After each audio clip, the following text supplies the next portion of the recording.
বলছে কেউ বিসমিল্লাহ বলে যদি কুকুর জবাই করে তার মাংস বিক্রি করা জায়েজ। ফতোয়া আলমগীরি। যদি দেখাতে না পারি, আপনার বাড়ি ধারওয়ালা কাজী থাকলে আনুন, আল্লাহর কসম আমি জিভ কেটে দিয়ে চলে যাব। এর নাম ফতোয়া আলমগীরি। চলুন, এর ভিতরে একটা অধ্যায় রয়েছে বিবাহের অধ্যায়। বিবাহের অধ্যায়তে বলা হচ্ছে কেউ যদি কোনো সুন্দরী মেয়েকে বলে এই তুমি আমার বউ, আর মেয়েটা যদি এই কথা শোনার পরে একটু হেসে দেয়, বলছে তাহলে তার সঙ্গে সহবাস করা জায়েজ। এই বইয়ে লেখা আছে, এই বইয়ে ফতোয়া আলমগীরি। চলুন, আল্লাহ নবী সাল্লাল্লাহু আলাইহি ওয়াসাল্লাম তিনি বলছেন একজন মেয়ে বিনা ওলিতে যদি বিবাহ হতে বসে তার বিবাহ বাতিল। একটা মেয়ে যদি তার বাপের অনুমতি ছাড়া যদি বিবাহ করে তার বিবাহ বাতিল। ছেলেটা মেয়েটাকে নিয়ে পালিয়ে গেছে, বন্ধু বান্ধবকে নিয়ে সাক্ষী করে বিয়ে করে নিয়েছে কোর্টে, এ বিবাহ বাতিল। বিবাহ করার জন্য কার লাগবে? ওর বাপের। অনেক সময় আবার মারা মেয়েদের পক্ষ হয়ে ছেলেটাকে ফোন করে বলে তুমি বিয়ে করে না। আমি তো মা, আমি তো রাজি আছি। চলবে না, বেটি মায়ের নয়, বেটি বাপের। কার? বাপের। চলুন, এই ফতোয়া আলমগীরিতে লেখা হচ্ছে কেউ যদি আল্লাহু আকবার আরবিতে না বলতে পারে, কেউ যদি ফার্সিতে বলে তাহলে বৈধ। বৈধ। এই ফতোয়া আলমগীরিতে জেনা ব্যভিচারের অধ্যায় আছে। ওই অধ্যায়ে লেখা হচ্ছে যে কোন লোক যদি নাবালক মেয়ের সঙ্গে যদি যৌবনের সম্পর্ক করে, তাহলে ওই লোকটার উপরে ব্যভিচারের যে হাদ, ইসলামের যে কানুন আছে, ওই কানুন ওই লোকটার উপরে প্রয়োগ করা যাবে না, কারণ মেয়েটা নাবালক। তাই এই বই কিন্তু আজও পর্যন্ত বিক্রি হচ্ছে, আর এক শ্রেণীর মানুষ ফতোয়া দিচ্ছে এই বই থেকে। চলুন, এই বই থেকে সত্যটা প্রকাশ করে দিয়েছি জাতির সামনে। সোশ্যাল মিডিয়াতে কিছু মানুষ দেখছি সাংঘাতিক তোলপাড় শুরু করেছে। মমতাজুল ইসলাম, তোর বাপের ক্ষমতা নেই বইটা আরবিতে পড়ার, উর্দুতে পড়ার বাপের ক্ষমতা নেই। এই বিয়াদব, তুমি আমাকে কোনো গালাগালি করছো? এই বইটা তো আমার বাপ লেখেনি, লিখেছে বাংলাতে অনুবাদ করেছে তোমার মতো জিলাপি খোর কিছু হুজুর। কি বললাম বুঝলে না? আমাকে গালি দেওয়ার আগে তোমার সেই হুজুরকে একবার ফোন করে বলো, হুজুর বাংলায় কেন অনুবাদ করলে? বাংলায় অনুবাদ করেছে বলে মমতাজুল ইসলাম জানতে পেরে গেছে, আর সব গোপন তথ্য ফাঁস করে দিচ্ছে। আল্লাহু আকবার।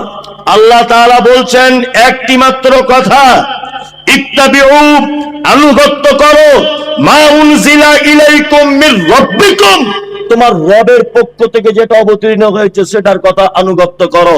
দ্বিতীয় আর কোন কিতাবের উদ্ধৃতি দিলে চলবে না। আমাদের জীবনে বাঁচতে গেলে দুটি মাত্র পথ, এক হচ্ছে আল্লাহর কিতাব, দুই মুহাম্মদ সাল্লাল্লাহু আলাইহি ওয়াসাল্লামের হাদিস।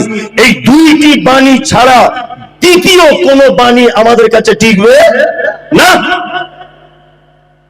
আমি কোন এক জায়গাতে বলেছি যে আমি মদিনার মসজিদে নামাজ পড়তে গিয়ে 40 ওয়াক্তের নামাজ পড়েছি। আমি আরো বেশি পড়েছি যদিও।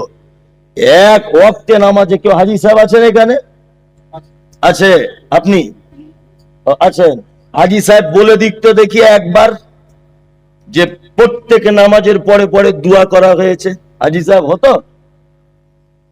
পৃথিবীর 3টে সব থেকে দামি জায়গা, 3টে। কটা? 3টা। বাইতুল্লাহতে যদি আপনি 2 রাকাত নামাজ পড়েন, অর্থাৎ কাবাতে 1 লক্ষ রাকাতের নেকি। 2, মসজিদে নববীতে যদি আপনি 2 রাকাত সালাত আদায় করেন 1000 রাকাতের নেকি। কেউ কেউ বলেছে 50,000 রাকাতের হাদিস ঠিক নয়, 1000 রাকাতের হাদিস সহিহ। আর একটা মসজিদ আছে যে মসজিদটা এখন ভাঙার চক্রান্ত চলছে ফিলিস্তিনের মাটিতে, মসজিদে আকসা। এই মসজিদে যদি কেউ 2 রাকাত সালাত আদায় করে 500 রাকাতের নেকি। আর একটা হাদিস এসেছে 100 রাকাতের। এই 250 রেখাতের, সরি ভুল বলছি, 250 রেখাতের নাকি।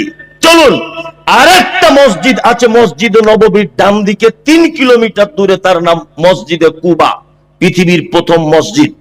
এই মসজিদে কুবাতে যদি কেউ 2 রাকাত সালাত আদায় করে বাড়ি থেকে ওযু করে গিয়ে, আল্লাহ নবী সাল্লাল্লাহু আলাইহি ওয়াসাল্লাম বলছেন একটা কবুল উমরার সমপরিমাণ নেকি তার আমলনামাতে দেওয়া হবে।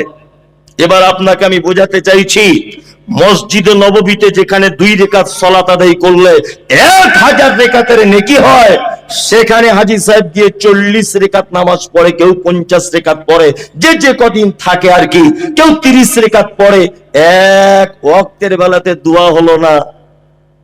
আর আমাদের এলাকার মসজিদে দোয়া হচ্ছে কেন? এই কথা আমি কোন এক সোশ্যাল মিডিয়াতে বলেছি।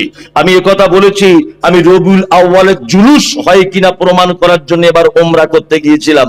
ওরা রবিউল আউয়াল বুঝেই না কাকে রবিউল আউয়াল বলে, জুলুস তো দূরের কথা, কাকে যে রবিউল আউয়াল বলে আরবের মানুষ এসব বুঝেই না। আমি নিজে দেখে এসেছি, এই কথা বলেছি। তখন আমাকে বলছে মাওলানা সোশ্যাল মিডিয়াতে যে এই সৌদি আরবকে আমাদের দলিল, সৌদি আরব দলিল নয়। অবশ্যই এ কথা ঠিক, আমরা অনেক সময় কোন কোম্পানির অ্যাডভার্টাইজ দেখে মাল কিনতে চাই না, মালটা যে ব্যবহার করছে তার কাছে গিয়ে অনেক সময় খোঁজ নেই না, নেই কি নেই না? যে আমি একটা অ্যাডভার্টাইজ দেখলাম ভাই টিভিতে, তা আপনি তো এই ওষুধটা খাচ্ছেন, কাজ হচ্ছে ভালো, তাহলে এই লোক যে খাচ্ছে ওষুধ উনি যদি বলেন খুব ভালো কাজ হচ্ছে, তাহলে আমরা কোম্পানির মালটা কিনি, তাই না? তাহলে পবিত্র আল কোরআন অবতীর্ণ হয়েছে কোথায়? মক্কা মদিনা আরবে, তাই না? তাই তো হাদিস, মুহাম্মদ সাল্লাল্লাহু আলাইহি ওয়াসাল্লাম কোথাকার মানুষ? কোথাকার? একদম মক্কা মদিনার মানুষ, তাই তো? তাহলে যেখান থেকে ফ্যাক্টরি, ইসলামের মূল ফ্যাক্টরি যেখানে, অনেক সময় ওই জায়গাটা তো একটু লক্ষ্য করা লাগে। আরে ওইখানে যদি লক্ষ্য করা, যদি মুমতাজুল ইসলাম ভুল বলে, সহি আকীদার আলেমরা সৌদি আরবের দলিল দিচ্ছি না, তুমি যে বলছো এটা দেওবন্দের ফতোয়া, এই বিয়াদব, দেওবন্দ একটা জায়গার নাম। তুমি যে বলছো আমি বেরলভী, এটা বেরলভীদের ফতোয়া, আরে বেরলভী তো একটা জায়গার নাম। তুমি বলছো আমি চিস্তিয়া, চিস্তিতে একটা লোকের উপাধি। তুমি যে বলছো আমি আজমিরি, আজমির তো একটা জায়গার নাম। তুমি যে বলছো আমি ফুলফুরা, আরে ফুলফুরা তো একটা হুগলি জেলার একটা গ্রামের নাম। তুমি বলছো আমি ঘুটিয়াবি, আরে ঘুটিয়া শরীফ তো একটা জায়গার নাম দক্ষিণ 24 পরগনার। তুমি যে আবার বলছো আমি আজানগাছির মাযহাবের লোক, তোমার এইগুলো মাযহাব হলো কি করে? দেওবন্দ একটা স্টেশন আছে না, দেওবন্দ একটা জায়গা।